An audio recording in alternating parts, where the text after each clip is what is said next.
বড়, বড় রেস্টুরেন্ট গুলোতে মুড়ি কিভাবে খায়? এটা যদি আপনি জানেন পুরো অবাক হয়ে যাবেন। শুধু যে রেস্টুরেন্ট কোম্পানি তা কিন্তু নয়। বড়, বড় দেশগুলোতে কিন্তু মুড়ি দিয়ে এমন একটা জিনিস তৈরি করা হয় যেটা জানলে আপনি পুরো চমকে যাবেন।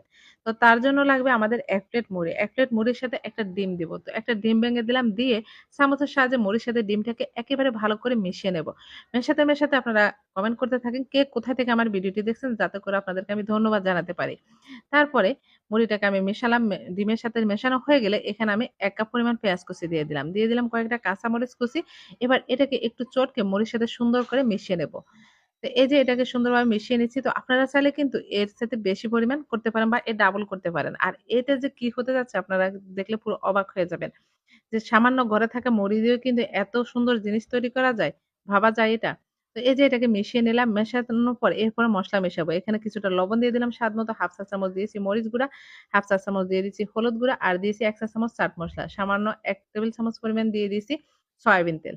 সয়াবিন তেলটা দেওয়ার পরে কিন্তু জিনিসটা আরো বেশি মজা লাগবে খেতে। তো এবার এটাকে আবারও মিশিয়ে নিলাম। মসলাটা মুড়ির সাথে সুন্দর করে মেশানোর পর এর মধ্যে এখন আরেকটা উপকরণ মেশাবো। তো এই যে এটাকে সুন্দর করে আগে মিশিয়ে নেব যাতে করে পেঁয়াজটা একটু নরম হয়ে যায়। তারপরে এখানে আরেকটা জিনিস মিশিয়ে নিচ্ছি। তো সেটা হচ্ছে এখানে আমি কিছুটা বেসন দিয়ে দিচ্ছি। তো এখানে 1/2 কাপ পরিমাণ বেসন দিয়ে দিলাম। বেসনটা এখন সুন্দর করে মিশিয়ে নেব।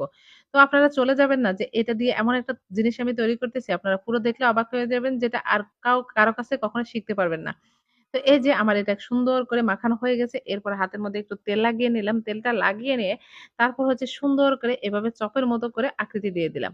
তো এই যে দেখেন, তো আপনারাও কিন্তু সেম ভাবে করে নিতে পারেন বা আকৃতিটা চেঞ্জও করতে পারেন। একটু লম্বাটাও করতে পারেন। তো আমি গোল, গোল করে সুন্দর করে মানে যে যার পছন্দ মতো করতে পারেন। এই যে সুন্দর করে চপের মতো করে নিলাম।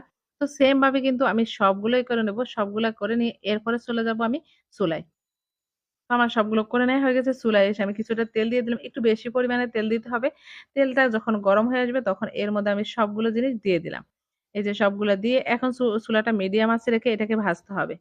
তো এটা দিয়ে যে জিনিসটা তৈরি হতে যাচ্ছে, এই জিনিসটা কিন্তু বিকালের নাস্তা বা বাচ্চাদের টিফিনে বা বাসায় কোনো গেস্ট আসলে কিন্তু জটপট এই জিনিসটা তৈরি করে দিতে পারেন।